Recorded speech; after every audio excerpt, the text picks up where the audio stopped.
क्या आप जानते हैं स्पीकर की पोजीशन यूजुअली रूलिंग पार्टी को जाती है और डिप्टी स्पीकर की पोजीशन ओपोजिशन पार्टी को जाती है।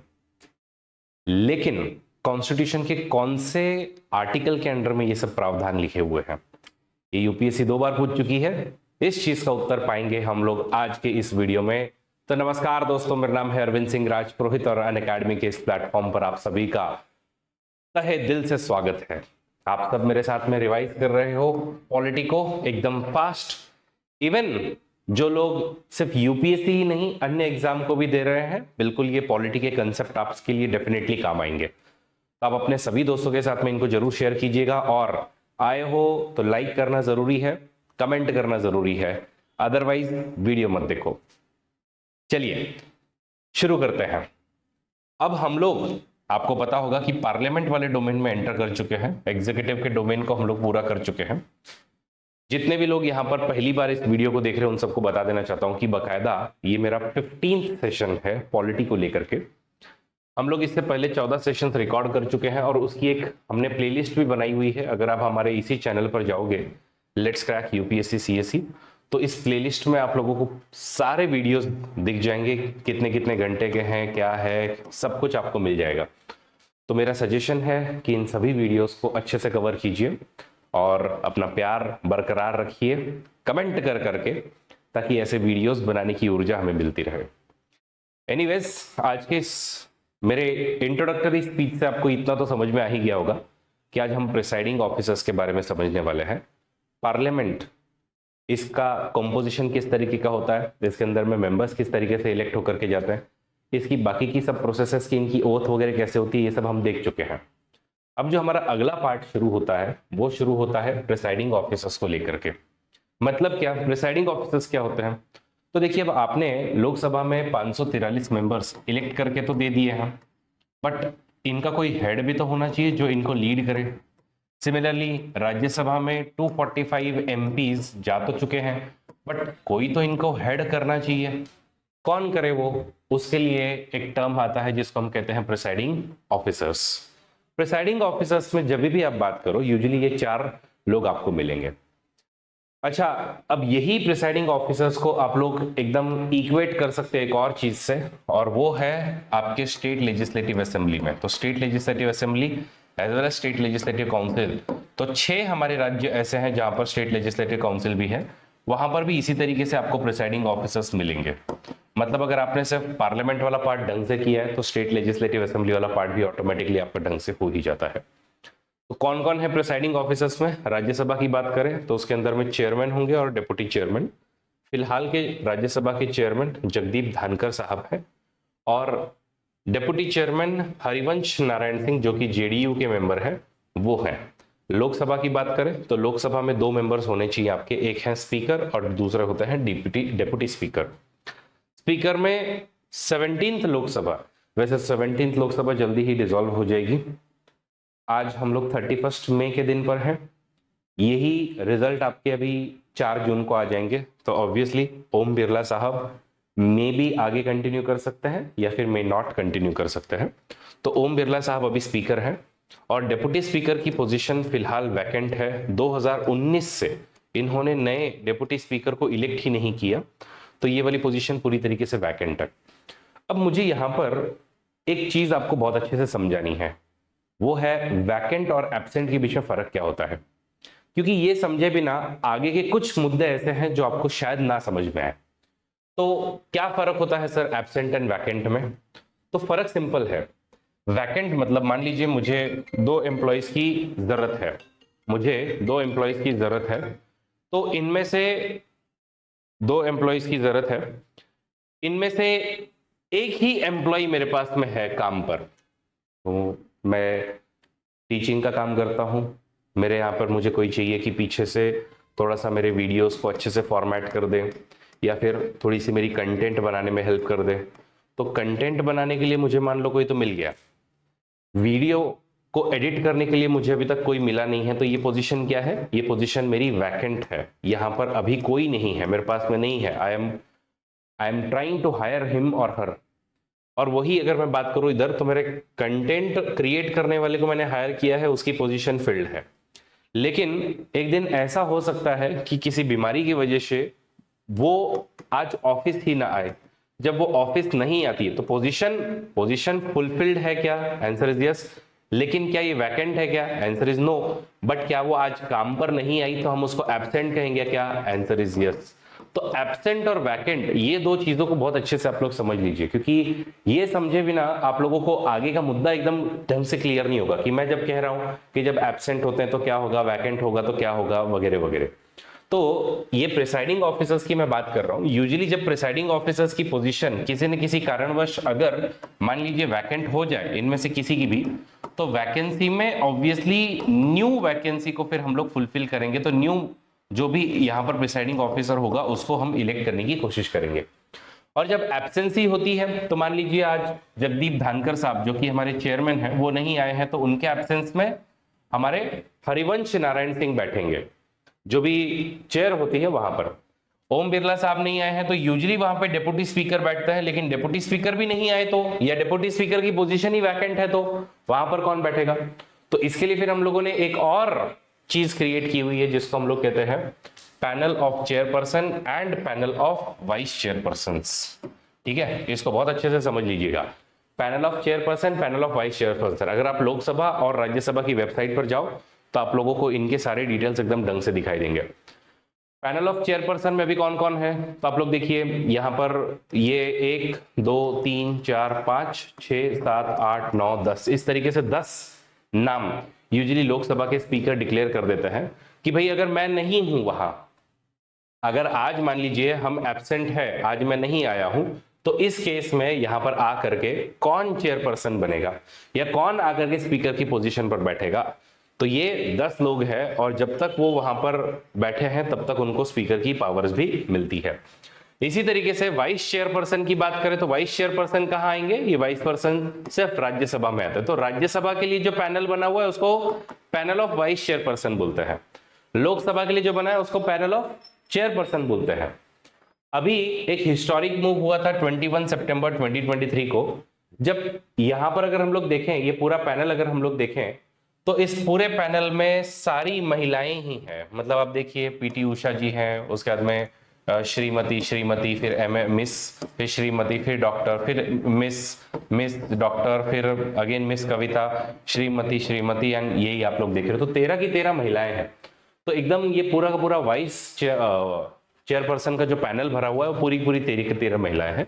और ये ऑब्वियसली धानकर साहब जो है जो कि चेयरमैन है उन्होंने सजेस्ट किया होगा। तो अब एक चीज तो आपको समझ में आ गई कि यूजुअली चेयरमैन अगर हो तो फिर वो बैठेंगे, नहीं है तो डेप्यूटी स्पीकर बैठेंगे, और नहीं है तो फिर वो पैनल ऑफ वाइस चेयरपर्सन में से कोई तो एक आकर के बैठेगा।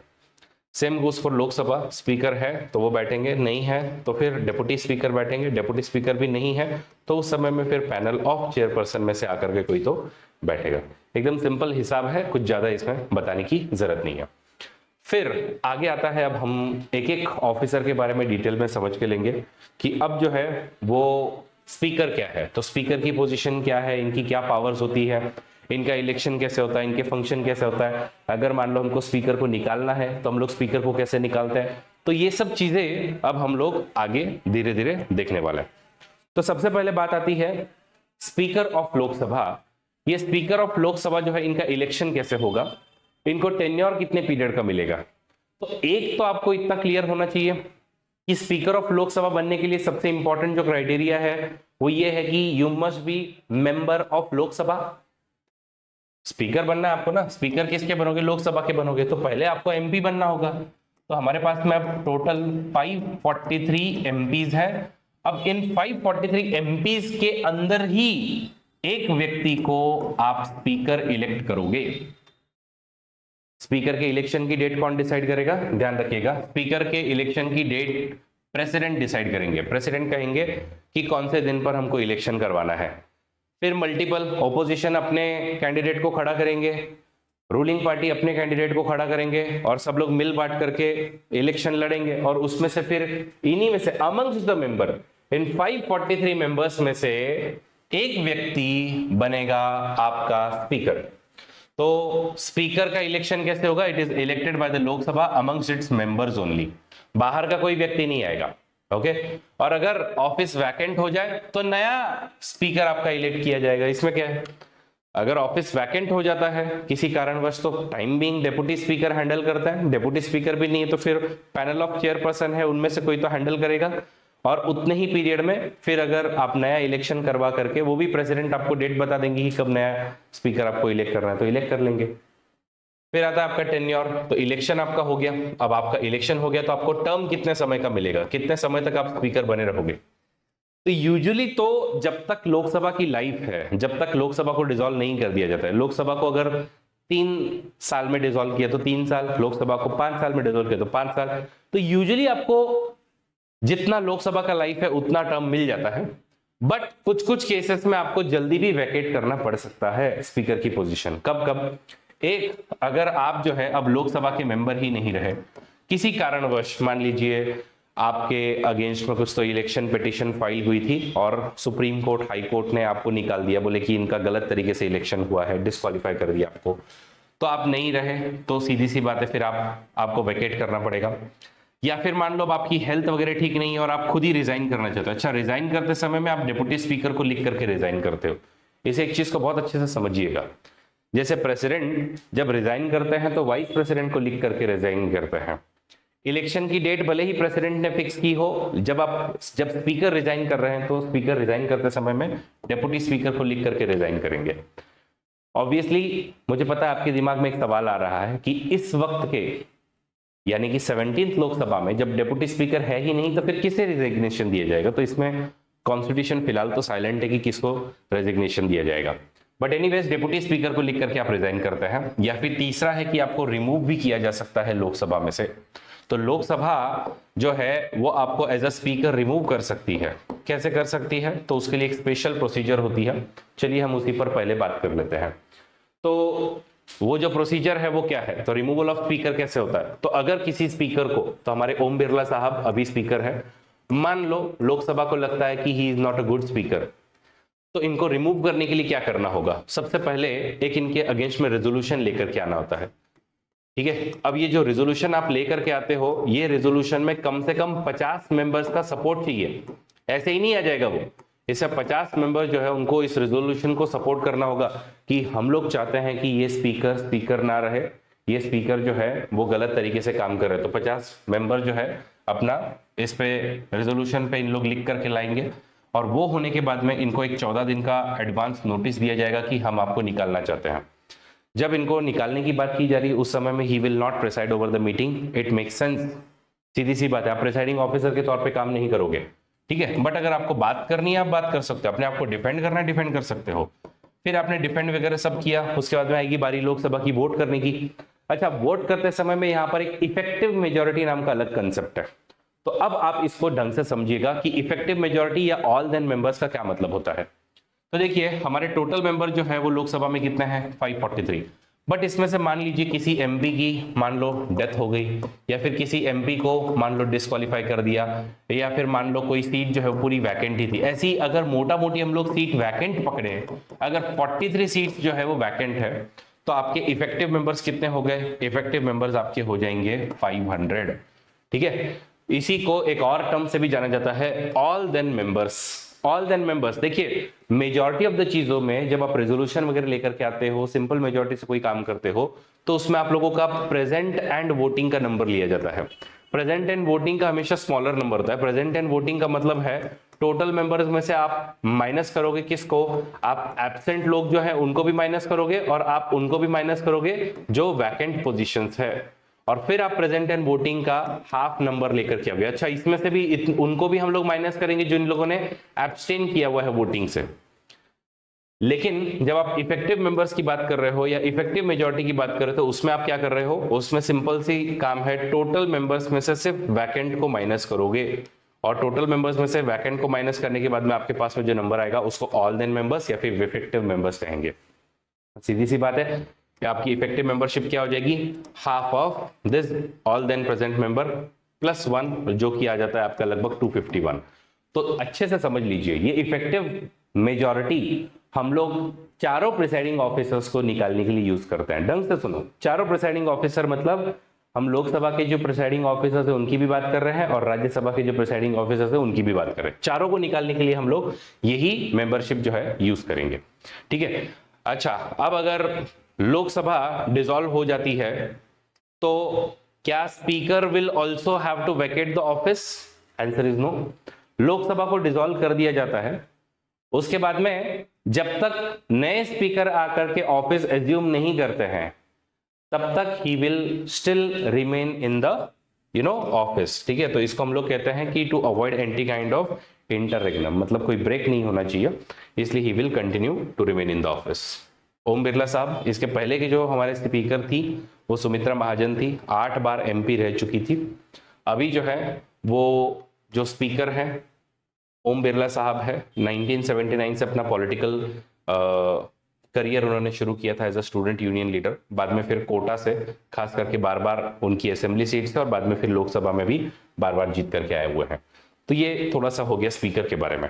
अब यूपीएससी ने एक सवाल किया था 2018 में जो कि स्पीकर को लेकर के है, बट स्पीकर को लेकर के कौन से? तो स्पीकर को लेकर के लोकसभा के नहीं तो स्टेट लेजिस्लेटिव असेंबली। और मैंने आपको आते ही कहा था कि जो जो चीजें स्पीकर ऑफ लोकसभा के लिए अप्लाई होती है वही स्टेट लेजिस्लेटिव असेंबली के लिए भी अप्लाई होती है। तो बताइए मुझे क्या इसका उत्तर आना चाहिए?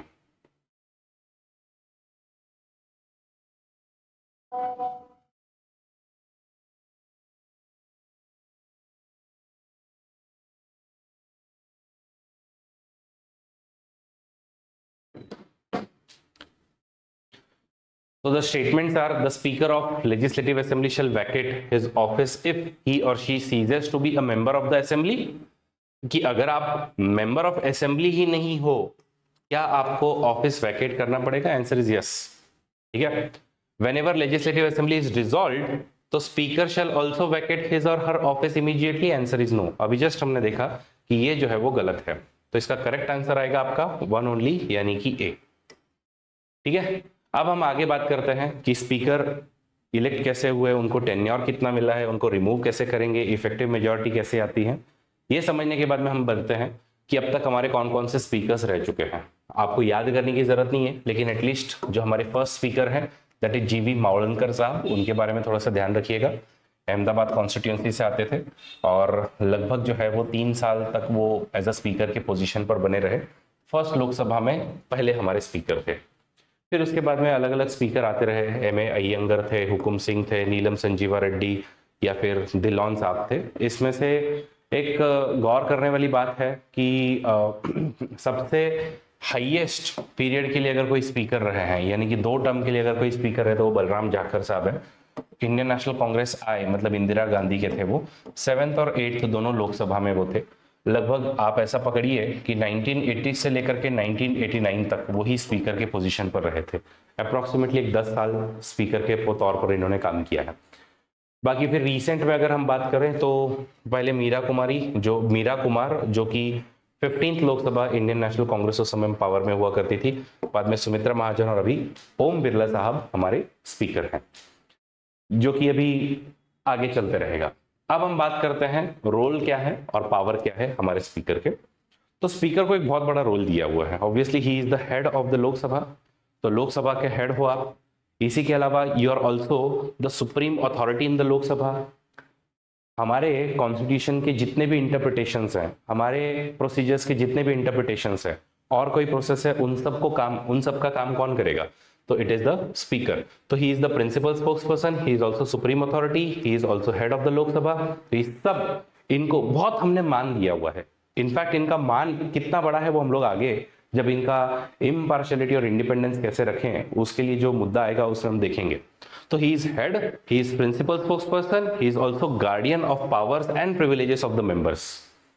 कि हमारे जितने लोकसभा के जो मेंबर्स है तो उनको गार्ड कौन करेगा, उनके प्रिविलेजेस, उनकी पावर को कौन गार्ड करेगा? Answer is it is the speaker. ठीक है, फिर उनकी डिसीजन जो भी पार्लियामेंट्री मैटर्स में होती हैं यूजुअली वो फाइनल होती हैं। इनफैक्ट कोर्ट में भी कभी कभी उनको चैलेंज नहीं कर सकते अनलेस कोई मलाफाइड इंटेंशन है तो उसको चैलेंज करता है। बाकी उनके जो डिसीजन जो भी है पार्लियामेंट के अंदर में उनकी फाइनल होगी। ठीक है, इनको सोर्स ऑफ पावर क्या है? तो कॉन्स्टिट्यूशन से मिलता है, फिर एक rules of procedure and conduct of business है वहां से आता है, और पार्लियामेंट्री कन्वेंशन है अलग अलग जहां से इनको पावर मिलती है। तो ये तो हो गया इनका रोल एंड पावर। अब हम बात करते हैं इनके फंक्शंस की।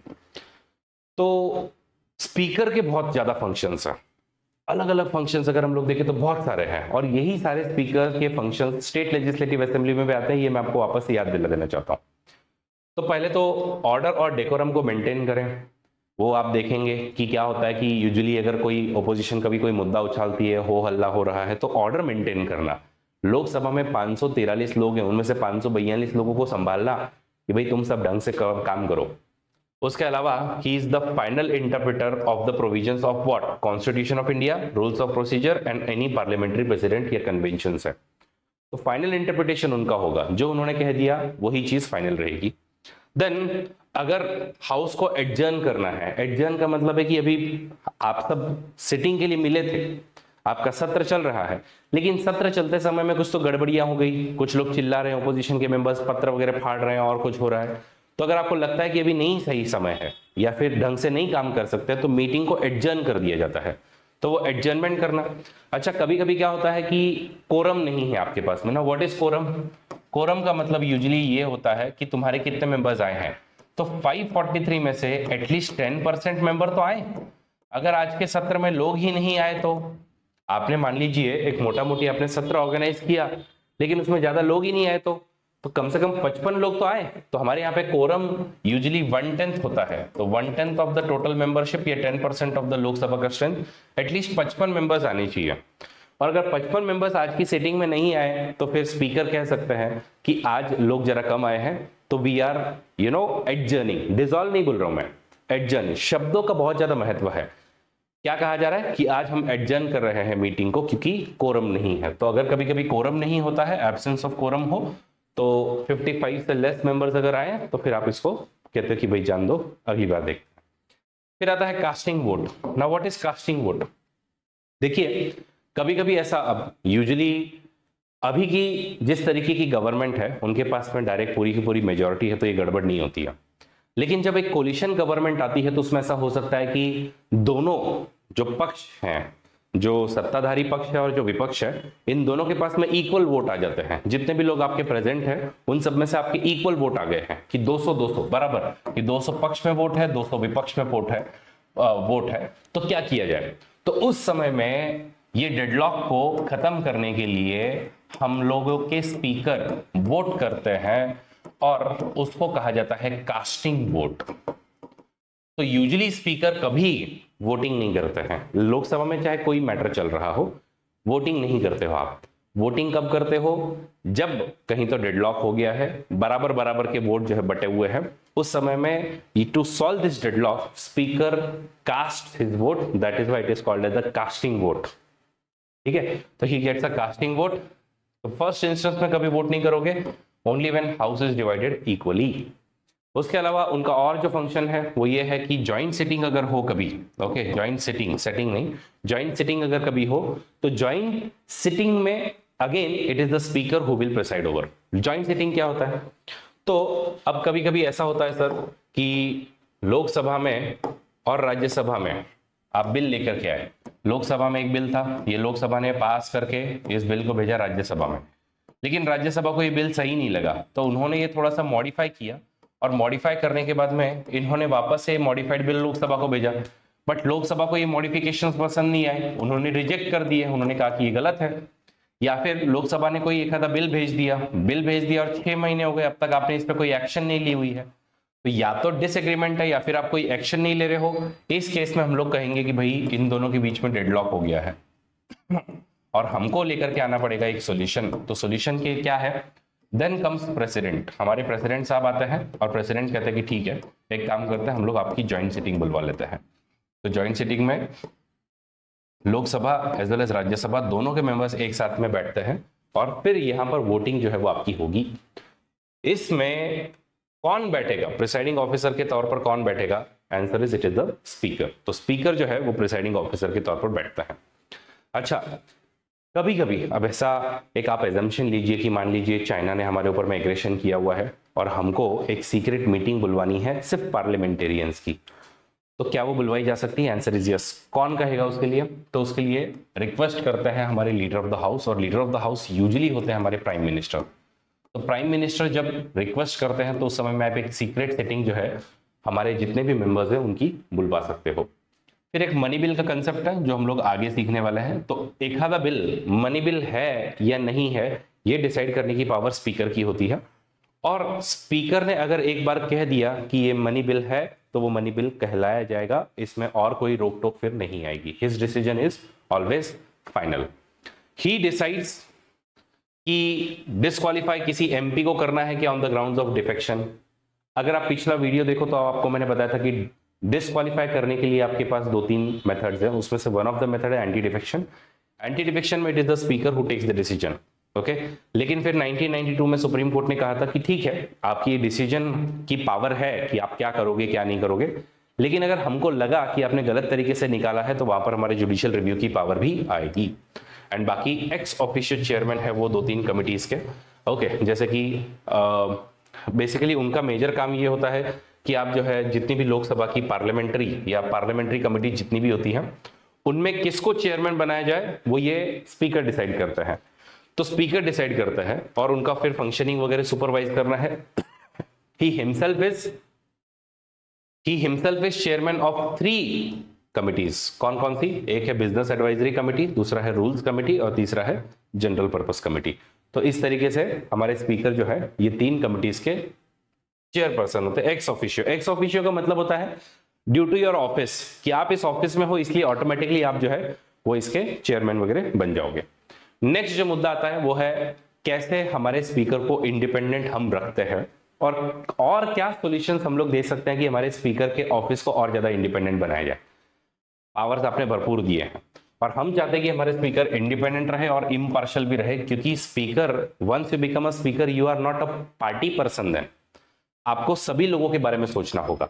तो सभी बारे में सोचना है तो क्या क्या करें? तो आपको एक तो सिक्योरिटी ऑफ टेन्योर दिया हुआ है कि आपको निकालना इतना आसान नहीं है किसी स्पीकर को निकालना। इसके लिए आप लोगों को इफेक्टिव मेजॉरिटी चाहिए और ये इफेक्टिव मेजॉरिटी के पहले जो रेजोल्यूशन लेकर के आ रहे हो उसमें भी 50 मेंबर्स का सपोर्ट चाहिए। फिर आती है सैलरीज एंड अलाउंसेस। तो इनकी जो सैलरीज है वो पार्लियामेंट फिक्स करती है कि हम आपको इतनी इतनी सैलरी देंगे। यूजुअली 4 लाख के करीब में इनकी सैलरी होती है। लेकिन वंस यू से कि आपको इतनी सैलरी मिलेगी तो ये सैलरी पर पार्लियामेंट फिर कभी वोट नहीं करती वापस से। मतलब जो बजट में वोटिंग आता है वो वोटिंग नहीं होगा आपके ऊपर में, आपका सैलरी डायरेक्टली डिसाइडेड है, इतना इतना आपको पैसा मिलेगा ही मिलेगा। फिर इनके कंडक्ट को कोई भी डिस्कस नहीं कर सकता या फिर क्रिटिसाइज नहीं कर सकता। अगर कोई करना चाहता है तो इसके लिए एक अलग से सब्सटैंटिव मोशन लेकर के आनी पड़ती है लोकसभा में, फिर ही आप कर सकते हो। इतना ही नहीं, इनके ऊपर में they have power of regulating procedure and conducting the business और मेंटेनिंग द ऑर्डर ऑल्सो। और इन सब चीजों में कोई जुडिशियल रिव्यू भी नहीं होगा कि अगर स्पीकर ने कह दिया कि ये डिसीजन या ये काम जो है वो फाइनल है तो फाइनल होगा और कोई इस पे बात नहीं करेंगे। और कास्टिंग वोट तो मैंने आपको पहले ही बताया इंडिपेंडेंट कैसे हो। आप पहले इंस्टेंस में कभी वोट नहीं करते हो, जब तक वो दोनों इक्वल वोट नहीं हो जाते तब तक आप वोट नहीं करोगे। एंड ऑब्वियसली एकदम हाई पोजीशन आपको ऑर्डर ऑफ प्रेसिडेंस में मिलता है, CJI chief justice of India के लेवल का है। तो ये क्या होता है? तो एक 1979 में प्रेसिडेंट सेक्रेटेरिएट से एक ऑर्डर आया था कि मतलब किस किस को कितना प्रेसिडेंस मिला हुआ है, कौन ऊपर है कौन नीचे है। तो आप लोग देखो प्रेसिडेंट का फर्स्ट, वाइस प्रेसिडेंट का सेकंड, प्राइम मिनिस्टर थर्ड, कि अगर ये लोग आए तो सबसे ज्यादा इज्जत प्रेसिडेंट को मिलेगी, फिर वाइस प्रेसिडेंट, फिर प्राइम मिनिस्टर, फिर गवर्नर्स ऑफ स्टेट आते हैं, फिर फॉर्मर प्रेसिडेंट आते हैं, फिर डेप्यूटी प्राइम मिनिस्टर्स आते हैं, उसके बाद में chief justice and speaker of Lok Sabha. तो आप देखो चीफ जस्टिस ऑफ इंडिया के जितना प्रेसिडेंस इनको मिलता है, फिर आपके जितने भी कैबिनेट मिनिस्टर्स हैं, चीफ मिनिस्टर्स हैं, डिप्टी चेयरमैन है ऑफ प्लानिंग कमीशन, या फिर former prime minister, leader of opposition है, इनको मिलता है। फिर भारत रत्न वाले जो होल्डर्स हैं उनको मिलता है प्रेसिडेंट। फिर कुछ एम्बेसडर्स हैं, जजेस ऑफ सुप्रीम कोर्ट है, इस तरीके से आपका ऑर्डर ऑफ प्रेसिडेंस है। तो इस ऑर्डर ऑफ प्रेसिडेंस में भी 6th रैंक पे आपको चीफ जस्टिस ऑफ इंडिया के बराबर रखा हुआ है। ठीक है, तो ये सब इंडिपेंडेंट, हमारे स्पीकर को इंडिपेंडेंट रखने के तरीके हैं। लेकिन अब इसमें एक और प्रॉब्लम है अभी भी। जैसे अगर हम लोग देखें कि ब्रिटेन के अगर हम लोग कंसेप्ट देखें, यूनाइटेड किंगडम के, या फिर ऑस्ट्रेलिया के कंसेप्ट अगर हम लोग देखें, तो वहां तो स्पीकर जैसे ही पावर में आते हैं कि एक व्यक्ति को अगर आपने स्पीकर बना दिया, immediately he resigns from the political party, वो पॉलिटिकल पार्टी से रिजाइन कर देते हैं। तो अभी मिस्टर होयल जो है वो यहाँ के लेबर पार्टी से ही यूज्ड टू बिलोंग, लेकिन फिर उन्होंने लेबर पार्टी से रिजाइन कर दिया। वो बोले कि भाई मैं पार्टी पर्सन नहीं रह सकता हूँ। ठीक है, एंड इनफैक्ट वो उनके मतलब मेजरली इलेक्शनिंग में भी काम नहीं कर, मतलब पार्टिसिपेट नहीं करते हैं कि हाँ भाई इलेक्शनिंग में भी पार्टिसिपेट कर रहे हैं ऐसा वैसा, तो मेक देम इंडिपेंडेंट। तो ये वाली प्रैक्टिस इवन हम लोगों ने अडॉप्ट करनी चाहिए थी। हमारे यहाँ पे सिर्फ एक ही स्पीकर है जिन्होंने आज तक ऐसा किया है। आपने मुझे बताना है कमेंट बॉक्स में कि ऐसे हमारे कौन से स्पीकर थे जिन्होंने अपने पॉलिटिकल पार्टी से रिजाइन कर दिया था। नेक्स्ट आते हैं फिर ऑब्वियसली डेप्यूटी स्पीकर, बट आप सबको पता है कि फिलहाल ये पोजीशन पूरी तरीके से वैकेंट रखी हुई है। तो डेप्यूटी स्पीकर जो हमारे आते हैं, डेप्यूटी स्पीकर कैसे इलेक्ट होंगे? तो अगेन सेम चीज, लोकसभा ही इनको इलेक्ट करेगी amongst its members and date is fixed by the speaker कि कौन से दिन होगा। मोटा मोटी सारी बातें अब सेम ही हैं। इनफैक्ट एक बार अगर आपने ढंग से स्पीकर को समझ लिया, ऑटोमेटिकली आप चेयरमैन समझ जाओगे, ऑटोमेटिकली आप डेप्यूटी स्पीकर समझ जाओगे और डेप्यूटी चेयरमैन भी समझ जाओगे। फिर इनका टेन्योर जो है तो वो again during the life of the Lok Sabha, लेकिन वही कि अगर आप मेंबर नहीं हो तो आप रिजाइन करोगे। अगर आप रिजाइन करना चाहते हो खुद से तो आप स्पीकर के तौर पर, स्पीकर को आपको रेजिग्नेशन अपना देना होगा और आपको भी निकाला जा सकता है, but with only effective majority. तो I don't need to teach you what is effective majority. Functions and powers में अगर हम लोग बात करें तो एज सच इनको डायरेक्ट कोई, तो जब तक स्पीकर प्रेजेंट है तब तक तो you are just an ordinary member, ठीक है। जब तक स्पीकर प्रेजेंट है तब तक आप सिर्फ एक ऑर्डिनरी मेंबर हो, बट जब स्पीकर एब्सेंट है या वैकेंट है या फिर मान लो जॉइंट सिटिंग में स्पीकर नहीं आए हैं तो उस समय में आप स्पीकर के तौर पर काम करते हो, बाकी कुछ नहीं है, ठीक है। तो deputy speaker he is not subordinate to the speaker, rather he is directly responsible to Lok Sabha. इनको सिर्फ एक स्पेशल प्रिविलेज जरूर मिला हुआ है, तो जब तुम स्पीकर के तौर पे काम करो तो तुमको स्पीकर की सारी पावर्स मिलेंगी, लेकिन बाद में तुमको एक नॉर्मल मेंबर, जब स्पीकर है तो नॉर्मल मेंबर हो, लेकिन स्टिल तुमको एक स्पेशल प्रिविलेज मिलता है कि अगर कोई पार्लियामेंट्री कमेटी का गठन होता है तो उस पार्लियामेंट्री कमेटी में अगर इनका नाम कहीं मेंशन किया है तो he will automatically become the chairperson. ये एक प्रिविलेज आपको मिला है। बाकी जब स्पीकर होते तो आपके पास में भी कास्टिंग वोट होता है, लेकिन जब स्पीकर के पोजीशन पे काम नहीं करो तो एक नॉर्मल तौर पर आप वोटिंग जो है वो करते हो, ठीक है। When the speaker presides over the house, okay, the deputy speaker is like any other ordinary member of the house. This is what is about the deputy speaker. Deputy speakers की बात करें तो सबसे पहले हमारे ए अयंगर जो है वो डेप्यूटी स्पीकर थे, बाद में आपको पता है ये स्पीकर बने। इसी तरीके से हुकम सिंह एक बार डेप्यूटी स्पीकर थे, वो भी बाद में जाकर के स्पीकर बने। तो इस तरीके से पूरा सिस्टम जो है वो रहा हुआ है। अब इसमें आप लोग एक चीज ऑब्जर्व कीजिएगा, इसमें आप देख रहे हो कि तब गवर्नमेंट पावर में कौन सी थी? Indian national Congress, Indian national Congress, Indian national Congress. और उसी समय में जो डेप्यूटी स्पीकर भी जो इलेक्ट होकर के आए हैं वो उसी पार्टी के थे, ठीक है। ये सब चेंज होता है 10th लोकसभा से, ठीक है। 10th Lok Sabha, sorry 11th Lok Sabha, 11th Lok Sabha से ये चेंज हो जाता है कि 11th लोकसभा में क्या होता है? 11th लोकसभा में रूलिंग पार्टी का कोई और होता है और आपका डेप्यूटी स्पीकर ओपोजिशन से आने लगता है, और ये नया कन्वेंशन हमने चालू किया। तो मैंने आते ही जो आप लोगों से सवाल पूछा ना कि कॉन्स्टिट्यूशन में कौन से प्रावधान में ये सब लिखा हुआ है, आंसर इस कहीं नहीं लिखा है। कॉन्स्टिट्यूशन का ऐसा कोई प्रावधान ही नहीं है, ये जो भी है it is just a convention, ये जो भी है it is just a convention, understand this. Constitution में कहीं नहीं लिखा है इसको, कॉन्स्टिट्यूशन में, संविधान में कहीं नहीं लिखा है, it's a convention. Why am I telling you this? Because 2 bar UPSC ने इस पर सवाल किया, 2017, 2019 में भी आपको इमीडिएटली दिखाऊंगा। तो it started from 11th Lok Sabha, मतलब ईयर कौन सा था? 1996। तो 1996 के जो चुनाव हुए वहां से पहली बार जो है हम लोग देखते हैं कि स्पीकर रूलिंग पार्टी के और ओपोजिशन जो है वो डेप्यूटी स्पीकर बनते हैं। तो इसमें आप देखिए, अब हर तरफ में देखिए, तो अब यहाँ पे अगली जो लोकसभा आपकी आई 12th में, तो यहाँ पे बीजेपी के पास में मेजॉरिटी थी, लेकिन फिर इंडियन नेशनल कांग्रेस के बन रहे हैं। फिर आप वापस देखते हो कि आगे अगेन वापस से 1998 के इलेक्शन के बाद में वापस 1999 का होता है, तो उसमें वापस आईएनसी बनते हैं। फिर आप लोग देखते हो कि ये आगे जाने के बाद में फिर कांग्रेस की गवर्नमेंट की मेजॉरिटी आती है, तो उसमें देखो शिरोमणि अकाली दल यानी कि अब ऑपोजिशन के हो गए, तो उनके तौर पर जो है वो चरणजीत सिंह अटवाल बनते हैं। फिर करिया मुंडा साहब बनते हैं, कब? अगेन भाजपा के थे वो तब, ठीक है। फिर उसके बाद में एम थम्बीदुराई, जब बीजेपी पावर में आती है तो वो एआईडीएमके के मेंबर को बनाते हैं, लेकिन अब ये पोजीशन वैकेंट है इस वाले लोकसभा में, ठीक है। इस वाले लोकसभा में तो ये पोजीशन वैकेंट ही पड़ी है, इसीलिए यूपीएससी ने 2017 में भी आपसे ये वाला सवाल किया था। एक बार इस सवाल को देखिए जरा। तो आपका सवाल कहता है कि इफ कि in the election of Lok Sabha और state legislative assembly the winning candidate must get at least 50% of the votes polled. ये मैं आपको ऑलरेडी सिखा चुका हूं, answer is no.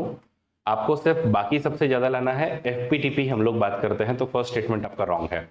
According to the provision laid down in the constitution of India, Lok Sabha the speaker's post goes to majority party and deputy speaker's to opposition. अब problem क्या है कि ये कॉन्स्टिट्यूशन में ले डाउन नहीं किया है, बात सही है, लेकिन ये एक कन्वेंशन फॉलो किया है हम लोगों ने। कब से? 11th लोकसभा से, जो कि शुरू होती है आपकी 1996 में। तो उत्तर होगा इसका डी, क्योंकि दोनों स्टेटमेंट आपके रॉन्ग है। 2019 में भी यूपीएससी ने इसी सवाल को वापस पूछा कि with reference to deputy speaker of Lok Sabha, आप जरा चीजों को कंसिडर कीजिए। As per the rules of procedure and conduct of business in Lok Sabha, the election of deputy speaker shall be held on such a date as the speaker may fix. तो speaker may fix सही बात है। There is a mandatory provision that election of a candidate as deputy speaker of Lok Sabha shall be from either the principal opposition party or the ruling party. ठीक है, तो ऐसा कुछ भी नहीं है, मैंडेटरी प्रोविजन ऐसा कुछ भी नहीं है, बात यही आती है। तो 2 गलत हो गया, 2 गलत हुआ तो आपका ये गया और ये भी गया। अब आपके पास में ऑप्शन है कि या तो 1 सही है या फिर आपका 4 सही है, क्योंकि 3 तो दोनों केसेस में सही है। The deputy speaker has same power as that of speaker when presiding over the sitting of the house and no appeal lies against his ruling. Answer is yes. The well established parliamentary practice regarding the appointment of deputy speaker is that motion is moved by speaker and duly seconded by the prime minister. कुछ भी ऐसा principal नहीं है। 4 आपका गलत हुआ, 4 जैसे ही गलत हुआ आपका उत्तर ए निकल करके आएगा। तो सही जो उत्तर है इसका वो होगा 1 and 3। तो as per the rules of procedure and conduct of business in Lok Sabha, the election of deputy speaker shall be held on date which is fixed by the speaker. तो ये हमने आते ही देख लिया था। तो आई होप आपको 2019 के इस सवाल का उत्तर अब सिखाने के बाद में आ चुका है। नेक्स्ट हम लोग बात करते हैं, तो लोकसभा की बातें हो गई, अब हम बात करते हैं राज्यसभा की। भाई राज्यसभा में क्या चल रहा है? तो राज्यसभा की बात करें तो vice president of India automatically, तो वाइस प्रेसिडेंट का इलेक्शन कैसे होता है? वाइस प्रेसिडेंट का इलेक्शन एकदम सिंपल है। इलेक्टोरल कॉलेज में जितने भी पार्लियामेंट के मेंबर्स हैं वो सब लोग वोट करते हैं, मतलब both elected and nominated members. तो लोकसभा से आएंगे आपके 543, राज्यसभा से आएंगे आपके 245, मतलब 8, 8 और 7, तो 788 मेंबर जो है वो इनके इलेक्शन में पार्टिसिपेट करेंगे। जब इस बार इलेक्शन हुआ तो उस समय में जगदीप धानकर साहब के सामने जो है वो मार्गरेट अलवा जी खड़ी थी। उनको 182 वोट मिले, हार गई वो, और इनको 528 मिले, तो ये जीत गए। और इस तरीके से आप जीत जाते हो। Proportional representation by means of single transferable vote, यही इनके लिए भी यूज होता है। तो जो भी एक बार चेयरमैन बन गया, ठीक है, यानी कि जो भी एक बार जो भी एक बार वाइस प्रेसिडेंट बन गए वो ऑटोमेटिकली राज्यसभा के चेयरमैन भी बन जाते हैं। उसको हम कहते हैं एक्स ऑफिशियो चेयरमैन, ध्यान रखिएगा। तो जो वाइस प्रेसिडेंट, ये वाली प्रिंसिपल हम लोगों ने कहां से कॉपी किया है? यूएसए से। तो यूएसए में ऐसा प्रिंसिपल फॉलो किया जाता है, जो भी वाइस प्रेसिडेंट है वो ऑटोमेटिकली राज्यसभा का चेयरमैन, तो वहां पे भी सीनेट के चेयरमैन बन जाते हैं। फिर अगर लेकिन वाइस प्रेसिडेंट को कभी प्रेसिडेंट का काम करना पड़े तो ऑब्वियस सी बात है, फिर वो यहां पे चेयरमैन का काम नहीं करेंगे, फिर वो प्रेसिडेंट का ही काम करेंगे। ठीक है, बाकी इनको निकाला जा सकता है क्या? तो इनको तभी निकाल सकते हैं जब आप इनको ऑफिस ऑफ वाइस प्रेसिडेंट से निकालते हैं। अच्छा, अब ऑफिस ऑफ वाइस प्रेसिडेंट से कैसे निकालते हैं? तो रिमूवल ऑफ चेयरमैन या रिमूवल ऑफ वाइस प्रेसिडेंट कैसे होता है? रिमूवल ऑफ वाइस चेयरमैन होता है कि राज्यसभा में सबसे पहले आपको रेजोल्यूशन लेके आना होता है कि हम लोग इनको नहीं चाहते हैं, और वो इफेक्टिव मेजोरिटी से आपको पास करना होता है। ये पास होने के बाद में फिर इसको लोकसभा के पास भेजना होता है और लोकसभा को फिर एग्री करना होता है। तो लोकसभा अगर सिंपल मेजोरिटी से एग्री कर जाए तो देखो, सिर्फ चेयरमैन ही ऐसे एक प्रिसाइडिंग ऑफिसर है जिनको निकालने के लिए दोनों हाउसेस का आपको मत चाहिए, लेकिन बाकी की जितने 3 प्रिसाइडिंग ऑफिसर्स है उसमें नहीं चाहिए। ये एक बहुत ही अमेजिंग और फनी बात है। ठीक है, तो रिमूवल ऑफ चेयरपर्सन एकदम इजी है कि लोग राज्यसभा में इफेक्टिव मेजोरिटी, लोकसभा में स्पेशल सिंपल मेजोरिटी। ठीक है, तो ये बातें हैं। बाकी he is obviously not the member of the house, rather वो मेंबर नहीं रहते हैं। इनकी पावर्स ऑलमोस्ट सेम है, एक लोकसभा के स्पीकर जैसी इनकी पावर है, तो मैं इनकी पावर आपको पढ़ाऊंगा भी नहीं, बस इनकी 2 पावर्स कम है। क्या कम है? एक मतलब मनी बिल है या नहीं ये डिसाइड करने की इनकी पावर नहीं है, और ज्वाइंट सिटिंग में he will never preside. In fact मजेदार बात है कि मान लीजिए अगर आपकी कभी ज्वाइंट सिटिंग बुलवा भी दी जाए, तो ज्वाइंट सिटिंग को बुलाने के बाद में सबसे पहले स्पीकर आते हैं। स्पीकर अगर एब्सेंट है तो डेप्यूटी स्पीकर आते हैं, और डेप्यूटी स्पीकर भी अगर एब्सेंट है तो डेप्यूटी चेयरमैन आते हैं। इसमें चेयरमैन का तो कहीं पे नंबर भी नहीं लगता है, ठीक है, तो इस चीज को आप लोग ध्यान में रखिएगा। नेक्स्ट आता है बात डेप्यूटी चेयरमैन ऑफ राज्यसभा को लेकर के, तो उनका भी एकदम सिंपल है, जैसे हमारे डेप्यूटी स्पीकर होते हैं बस उसी तरीके से इनके पास में भी पावर है। करंट जो है वो हरिवंश नारायण सिंह हमारे डेप्यूटी चेयरमैन है। तो इनका इलेक्शन राज्यसभा अमंग 6 मेंबर करेगी, ठीक है, और अगर वैकेंट होगा तो नए को हम लोग इलेक्ट करेंगे। बाकी इनका टेन्योर वैसे तो जब तक आप मेंबर हो तब तक ही, क्योंकि यहाँ पे तो ऐसा कुछ है नहीं ना कि लाइफ ऑफ द लोकसभा, तो वो नहीं आएगा यहाँ पे। यहाँ पे क्या है कि भाई जिस दिन तुम राज्यसभा, क्योंकि इन लोग 6 साल के लिए इलेक्ट होते हैं, 6 साल के बाद में तुम्हारा काम खत्म, तो तुम सीधी बात है ऑटोमेटिकली तुम चले जाओगे।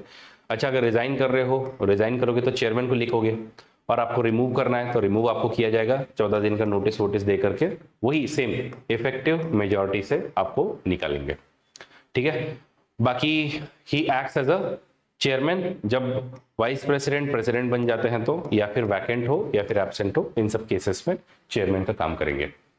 मोटा मोटी देखें तो डेप्यूटी चेयरमैन में एसवी कृष्णमूर्ति राव सबसे पहले डेप्यूटी चेयरमैन थे, बाद में फिर अगर आप लोग देखें तो अभी हरिवंश नारायण सिंह है, इसके पहले पीजे कुरियन हुआ करते थे। तो गाइज ये थे सारे प्रिसाइडिंग ऑफिसर्स को लेकर के मुद्दा, और अब इन्हीं हाउसेस को यानी कि Lok Sabha as well as Rajya Sabha, इनका एक सेक्रेटेरिएट भी होता है। And what is this secretariat? Secretariat मतलब इनको संभालने के लिए पीछे बहुत सारे आपको एडमिनिस्ट्रेटिव सपोर्ट भी तो चाहिए ना। ये एडमिनिस्ट्रेटिव सपोर्ट कौन देंगे आपको? तो ये एडमिनिस्ट्रेटिव सपोर्ट देने के लिए एक सेक्रेटरी जनरल होते हैं। तो यहाँ पे आप देख रहे हैं ये लोकसभा के सेक्रेटरी जनरल है श्री उत्पल कुमार, और ये राज्यसभा के सेक्रेटरी जनरल हैं। इनको अपॉइंट कौन करेंगे? तो इनको यहाँ के चेयरमैन और इनको यहाँ के स्पीकर, तो ये उनकी पावर होती है, ताकि ये पीछे का जो भी बैकग्राउंड वर्क है वो आपको करके दे। जैसे आपको कोई नोटिस वोटिस देना है मोशन के लिए, तो आप किसको दोगे? आप स्पीकर या चेयरमैन को थोड़ी दोगे, आप लोग सीधा इनको देते हो, सेक्रेटरी जनरल जो भी है उनके लिए। तो इनका खुद का एक सेक्रेटेरिएट होता है, उसमें सेक्रेटेरियल स्टाफ की रिक्रूटमेंट खुद कर सकते हैं, ये इनको पावर दी हुई है। और इनकी एग्जाम्स भी होती हैं अलग अलग। लेट मी टेल यू, आप लोगों ने एक्चुअली इस पे सर्च करना चाहिए और ध्यान रखना चाहिए। बहुत सारे मेरे ऐसे दोस्त हैं जो आज यूपीएससी या अन्य एग्जाम जब नहीं क्लियर किए, तो वो आज वहां पर जाकर के बैठे हैं, लोकसभा या राज्यसभा के सेक्रेटेरिएट में जाकर के बैठे हैं। तो विद दैट गाइज, हमारा सारा कंसेप्ट जो है वो पूरा हो गया है, और आपके जितने भी समस्याएं हैं उन सब का एक ही समाधान है, दैट इज अनअकैडमी का subscription. Full coverage of syllabus, daily MCQ and answer writing, revision के लिए dedicated batch, updated current affairs, live classes bye top educators, handouts, आप जो कहो वो सब आपको यहाँ पे मिलेगा। हमारी कॉम्प्रिहेंसिव बैच शुरू हुई है सीसैट की, तो अगर आप लोग सीसैट को लेकर के अभी भी दुखी हैं, मधुकर कोटवे सर, इनसे आप सीख सकते हो। देन 2 जून, ये डेट को बड़े अच्छे से नोट कीजिएगा आप लोग। 2 जून को क्या हो रहा है? 2 जून को एक लास्ट, अब आप लोगों की प्रीलिम्स आने से पहले all India prelims mock test जो आपकी आने वाली है, तो जो प्रीलिम्स आने वाली है उसके जस्ट पहले हम लोग ये ऑल इंडिया मॉक टेस्ट जो है वो कंडक्ट करवाएंगे, और ये ऑफलाइन भी हो रही है। तो दिल्ली में ये ऑफलाइन है और बाकी लोगों के लिए ऑनलाइन है। इसमें बहुत सारे प्राइसेस वगैरह सब कुछ इंक्लूडेड है, तो बिल्कुल इन सबको मिस मत कीजिए। आज लास्ट डे है ऑफर का, 31 मई, तो इस दिन 30,000 के अंदर में आपको ये पूरा 15 महीने का सब्सक्रिप्शन मिल जाएगा, तो इसको जरूर ज्वाइन कीजिए। Thank you so much. I hope आपको प्रिसाइडिंग ऑफिसर्स का सारा कंसेप्ट एकदम अच्छे से समझ में आ गया होगा। मिलते हैं अगले ऐसे ही किसी सत्र में जिसमें हम और मुद्दों पर चर्चा करेंगे। लाइक करके जाना है, कमेंट करके जाना है। जय हिंद, जय भारत, बाय बाय।